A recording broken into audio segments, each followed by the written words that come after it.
कहानी की शुरुआत में हम एक फैमिली को देखते हैं जिसमें हस्बैंड का नाम इवन और वाइफ का नाम कैरन होता है। ये दोनों अपने दो बच्चों के साथ बड़ी खुशी से रह रहे होते हैं। कैरन एक आर्ट गैलरी में काम करती थी तो वहीं इवन एक आर्किटेक्ट था। एक दिन इवन और कैरन दोनों अपने बच्चों के साथ बीच ट्रिप पर घूमने का प्लान बनाते हैं, लेकिन एन मौके पर इवन को आर्किटेक्चर का अर्जेंट काम आने की वजह से वो अपनी फैमिली के साथ नहीं जा पाता। इसलिए कैरन अकेले ही अपने बच्चों के साथ बीच ट्रिप पर घूमने चली जाती है और इवन अपने डॉग के साथ घर पर ही रह जाता है। रात को जब इवान अपने आर्किटेक्ट का जरूरी काम कर रहा होता है तभी उसके घर का बेल बजता है और जब वो दरवाजा खोलता है तो उसे दो लड़कियां बारिश की वजह से भीगी हुई दिखाई देती हैं, जिनमें से एक का नाम बेल और दूसरी का नाम जेनेसिस था। वो इवान को बताती हैं कि हम लोग पार्टी में जा रहे थे लेकिन अचानक हम रास्ता भटक गए और बारिश के कारण हमारे फोन्स भी भीग कर बंद हो गए हैं। उनकी ये बात सुनकर इवान उनकी हेल्प करने के लिए उनको घर के अंदर आने के लिए कहता है, जहाँ सबसे पहले वो उन्हें टॉवल्स देता है और साथ ही एक लड़की को आईपैड भी देता है ताकि वो अपने पार्टी का लोकेशन ढूंढ पाए। वो लड़की आईपैड पर सर्च करके देखती है कि उनकी पार्टी की लोकेशन यहाँ से बहुत दूर है, इसलिए इवान उन दोनों के लिए एक कैब बुक करता है जो 45 मिनट में यहाँ पहुँचने वाली थी। अब क्योंकि वो दोनों लड़कियाँ बारिश में काफी ज्यादा भीग चुकी थी, इसलिए वो इवान के घर का बाथरूम यूज करके फ्रेश होकर इवान के पास जाती है, जहाँ इवान उनके लिए कॉफी बना रहा था। इसके बाद इवान इनके साथ बैठकर बातें करने लगता है। इवान पूछता है कि तुम लोग क्या काम करते हो, जिस पर वो बताती हैं कि वो एयर होस्टेसेस हैं और अपने यात्रियों का बहुत ध्यान रखती हैं। इसके बाद वो इवान के पास जाकर अपनी एयर होस्टेस का काम दिखाने लगती हैं कि वो कैसे अपने एयर होस्टेस का काम करती हैं, लेकिन ऐसा करते हुए वो इवान को सेड्यूस करती हैं, जिससे इवान को थोड़ा अच्छा फील नहीं होता। इसलिए वो वहाँ से उठकर दूसरी कुर्सी पर जाकर बैठ जाता है। तभी इवान अपने मोबाइल पर चेक करता है, जिससे उसे पता चलता है कि कैब के यहाँ आने में अभी भी 20 मिनट बाकी है। इसके बाद वो दोनों लड़कियां इवान से उसकी वाइफ के बारे में पूछती हैं। इवान बताता है कि उसकी वाइफ एक आर्ट गैलरी के लिए पेंटिंग्स बनाती है।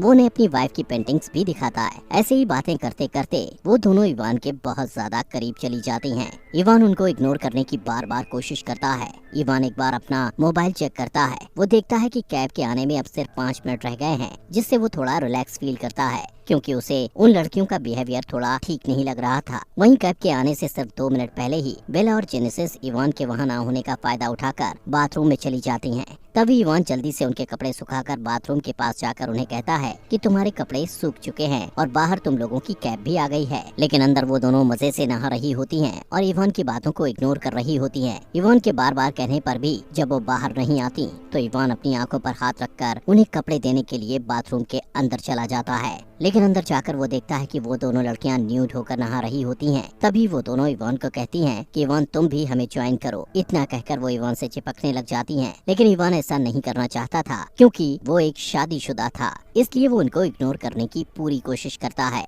लेकिन जब वो दोनों इवान के साथ कुछ ज्यादा ही क्लोज होती हैं, तो इवान भी अपनी फीलिंग्स पर काबू नहीं रख पाता और उनके साथ बाथरूम में इंटीमेट होने के बाद बेडरूम में इंटीमेट होता है। वहीं कैब ड्राइवर कुछ टाइम इंतजार करने के बाद वहाँ से चला जाता है। अगली सुबह जब इवान नींद से जागता है तो उन दोनों लड़कियों को वहाँ ना पाकर सोचता है कि शायद वो वहाँ से चली गई हैं। लेकिन तभी उसे किचन से उनके हंसने की आवाज आती है। किचन में जाते ही वो देखता है कि उन्होंने किचन का काफी बुरा हाल कर दिया है। तभी इवान को कैरन का वीडियो कॉल आता है और उससे बात करने के लिए वो बाहर चला जाता है। अपनी वाइफ से बात करने के बाद वो अंदर आकर गुस्से में उन्हें कहता है कि जल्दी से अपने कपड़े पहनो और मेरे घर से दफा हो जाओ। लेकिन कुछ टाइम बाद वो देखता है कि वो दोनों उसकी वाइफ की बनाई हुई आर्ट्स को खराब कर रही हैं, जिससे अब इवान पूरे गुस्से में उन्हें कहता है कि मैं अब पुलिस को कॉल कर रहा हूँ और अगर तुम्हें जेल जाने से बचना है तो यहाँ से तुरंत चले जाओ। ये सुनकर बेल और जेनेसिस हंसने लगती हैं। वो कहती हैं कि हम दोनों अंडर एज हैं और तुम कल रात हमारे साथ इंटीमेट हो चुके हो, जो कि कानूनन जुर्म है, इसलिए अगर तुम पुलिस को बुलाओगे तो पुलिस उल्टा तुम्हें ही पकड़कर जेल में डालेगी। ये सुनकर इवान सोचता है कि कल रात उसने कितनी बड़ी गलती कर दी है।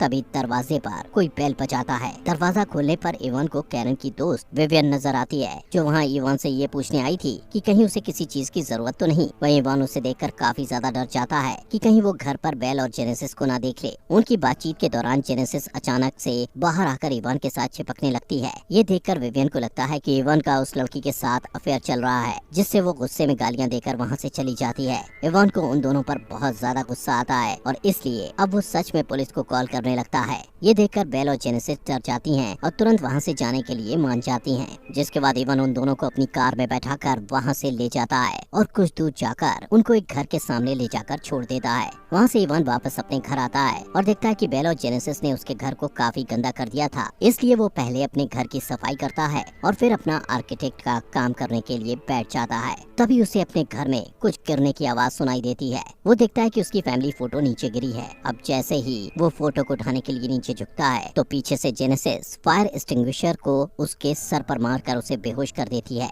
कुछ टाइम बाद जब इवन को होश आता है तो वो खुद को रस्सियों से बेड पर बंधा हुआ पाता है। वो जेनेसिस को चिल्लाकर बोलता है कि मेरी रस्सियां खोलो, लेकिन वो उसकी एक नहीं सुनती। तभी बेल इवन की बेटी की स्कूल यूनिफॉर्म पहनकर वहां आती है और वो दोनों मिलकर इवन के कपड़े उतारने लगती हैं, लेकिन इवन उन्हें रोकने की पूरी कोशिश करता है। उसी समय इवन के फोन पर उसकी वाइफ कैरन का वीडियो कॉल आता है, जिससे जेनेसिस इवन को कहती है कि अगर तुम बेल के साथ इंटीमेट नहीं हुए तो हम दोनों तुम्हारे कपड़े उतारकर तुम्हारी वाइफ को वीडियो कॉल पर कहेंगे कि तुम हमारे साथ मजे कर रहे हो। ये देखकर इवन उनकी बात मान लेता है। इसके बाद बेल इवन के साथ इंटीमेट होने लगती है। वहीं जेनेसिस उन दोनों की रिकॉर्डिंग करने लग जाती है। थोड़ी देर बाद जब जेनेसिस कुछ खाने के लिए बाहर की तरफ जाती है तो इवन बेल के साथ इंटीमेट होते टाइम अपनी पूरी ताकत लगाकर अपने हाथ से रस्सियां खोल लेता है और बेल को धक्का देकर नीचे गिरा देता है। इसके बाद वो जेनेसिस के पास जाता है जो कुछ खा रही थी। जेनेसिस उसके इंजर्ड शोल्डर पर जोर से अटैक करके उसे फिर से बेहोश कर देती है। कुछ देर बाद इवन को होश आता है और वो खुद को एक चेयर से बंधा पाता है, जहाँ जेनेसिस और बेल उसके साथ एक क्विज गेम खेलने लगते हैं। कुछ समय बाद कैरन के साथ काम करने वाला एक वर्कर जिसका नाम लुइस था,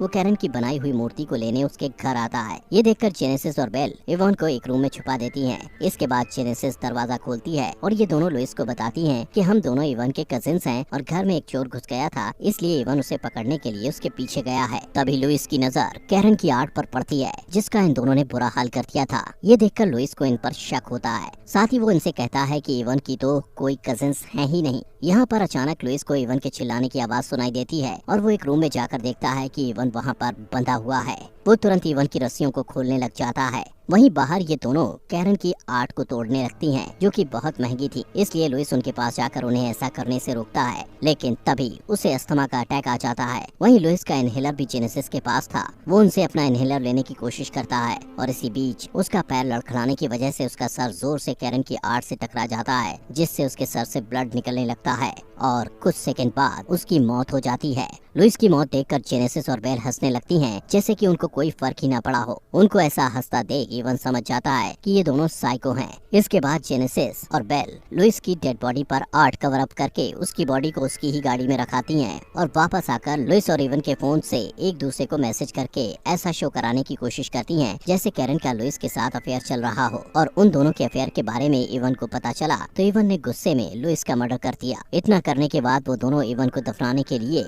घर के बाहर बैकयार्ड में एक बड़ा सा गड्ढा खोदती हैं। वहीं कुर्सी से बंधे हुए इवन किसी तरीके से आईपैड पर अपनी वाइफ कैरन को कॉल करने की ट्राई करता है, लेकिन तभी जेनेसिस बेला के साथ वहां आकर उससे आईपैड छीन लेती है और उस पर बहुत गुस्सा करती है, जिससे ये दोनों इवन के घर को पूरी तरह से खराब कर देती हैं और इवन के बाल काट कर उन्हें छोटा कर देती हैं। उसी रूम में जेनेसिस को इवन की छुपाई हुई एक गन मिलती है, जिससे वो बेल को इवन के हाथ पैर खोलने के लिए कहती है। जेनेसिस इवन को कहती है कि अब हम दोनों तुम्हारे साथ हाइड एंड सीक खेलेंगे और अगर तुम पकड़े गए तो तुम्हें शूट करके मार दिया जाएगा। इवन तुरंत घर में छिपने लगता है। वहीं जेनेसिस और बेल उसे ढूंढने लगते हैं। तभी इवन घर से भागने के लिए बाहर की तरफ जाने लगता है, लेकिन जेनेसिस उसके पास जाकर उसे ढूंढ लेती है। तभी इवन जोर जोर से चिल्लाकर मदद मांगने की कोशिश करता है, लेकिन जेनेसिस उसे गन पॉइंट पर चुप करवा देती है। यहाँ से सीन शिफ्ट होता है और हम मॉर्निंग में देखते हैं कि ये दोनों इवन को उस गड्ढे के पास ले जाकर उसे वहाँ दफना देते हैं, लेकिन ये इवन के सर को जमीन के बाहर रखते हैं। ये इवन को बताती हैं कि हम तुम्हें मारना नहीं चाहते थे, हम तो सिर्फ अपने मजे के लिए तुम्हारा इस्तेमाल कर रहे थे और हमें तुम्हें टॉर्चर करने में बहुत मजा आ रहा है। इसके बाद बेल इवन को उसके फोन पर वही वीडियो दिखाती है जिसमें वो इवन की बेटी की स्कूल यूनिफॉर्म पहनकर उसके साथ इंटीमेट हो रही थी और ये वीडियो जेनेसिस ने रिकॉर्ड किया था। अब इस वीडियो को बेल इवन के फेसबुक प्रोफाइल में अपलोड करके उस पर लिखती है कि हैप्पी फादर्स डे, ताकि सबको लगे कि ये वीडियो खुद इवन ने अपलोड की है। वो दोनों इवन को कहती हैं कि अब हमें एक नया शिकार करने जाना है और वहाँ से चली जाती हैं। वहीं इवन काफी मुश्किल से अपना हाथ बाहर निकालकर उस वीडियो को डिलीट करने की कोशिश करता है, लेकिन गलती से उसे डिलीट की जगह लाइक प्रेस हो जाता है। कुछ घंटों बाद जब कैरन अपने बच्चों के साथ घर आती है तो घर को तहस नहस हुआ देखकर उसको कुछ भी समझ नहीं आता। वो सोचती है कि उसके जाने के बाद इवन ने अपने दोस्तों के साथ खूब पार्टी की और इसी के साथ ये मूवी यहीं पर खत्म हो जाती है। मूवी के एंड में हमें इवन को नहीं दिखाया जाता कि आखिर वो बचा या नहीं, लेकिन दोस्तों आप आपके फॉक्स एक्सप्लेनर हिंदी चैनल को सब्सक्राइब जरूर करके जाना।